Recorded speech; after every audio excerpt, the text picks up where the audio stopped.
This is a totally accessible poem. There is nothing in this poem. What is the name of this person? Okay, but you're going to give it to me in Roman letters, right? yeah. You don't know the name of this person? I did. Oh, okay. I don't know because I can't even. Yeah. The pronunciation is so different for me. This is. Yeah. This poem has no intellectual pretensions. It is purely emotional. It fully expresses the feelings of the author. My feelings. ეს სრულიად ხელმისაწვდომი ლექსია. ამ ლექსში არაფერი არაც რამენაირად რთულად გასაგები იქნებოდა. Its ultimate mood is affirmative. It finds joy even in those spiteful moments of life that it shares. სრულად აღწერს ავტორის შეგრძნებებს, ჩემს შეგრძნებებს, პიროვნების ახლა შენ რომ გესაუბრება. This poem represents the hope for a poetry that doesn't turn its back on the audience, that doesn't think it's better than the reader. ეს ლექსი გაღიარებს და გაფასებს შენ როგორც მკითხველს. ის ზეიმობს ადამიანური წარმოსახვის გამარჯვებას, უფსკრულებსა და უბედურებებს შორის. That is committed to poetry as a popular form like kite flying, fly fishing. This poem belongs to no school, has no dogma, it follows no fashion. It says just what it says. It's real. Okay? Hello, I'm very glad to be here at the Writer's House. My name is Charles Bernstein.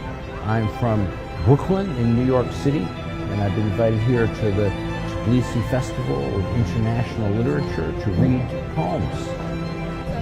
Okay, let's start. First of all, what I want to mention is that yesterday your reading performance was just incredible. What is your impression about Georgian audience and your public performance?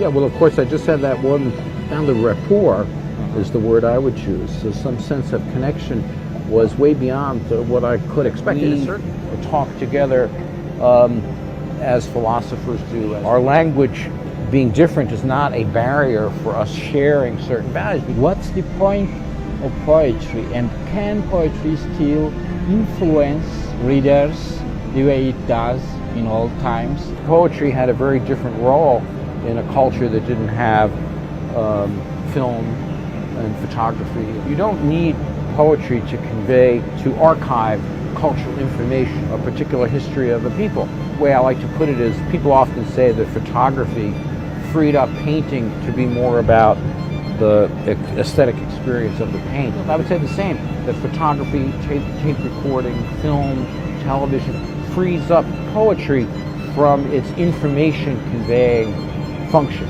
So I think poetry is as important now as it has ever been in any human history that I have studied. Research, investigation, thinking about and making sing verbal language, this is crucial because our perception of reality is still mediated by verbal language. Poetry keep up with rapid social, political and technological changes. There's enormous conservativeness around poetry, and I'm sure that that's true in Georgia. Poetry that can continue to be very radical and very challenging, dealing with the digital environment. And poetry that doesn't do that, that's obsessed with its traditional forms that it comes out of, often ends up. For me, poetry is a place for thinking and questioning. The wonderful statue that we have here is iconically represents poetry in some way, and it really does. And there it is on the side,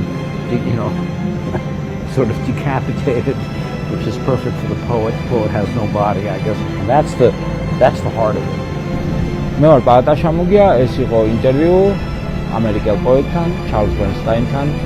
რომ გემშვიდობებით.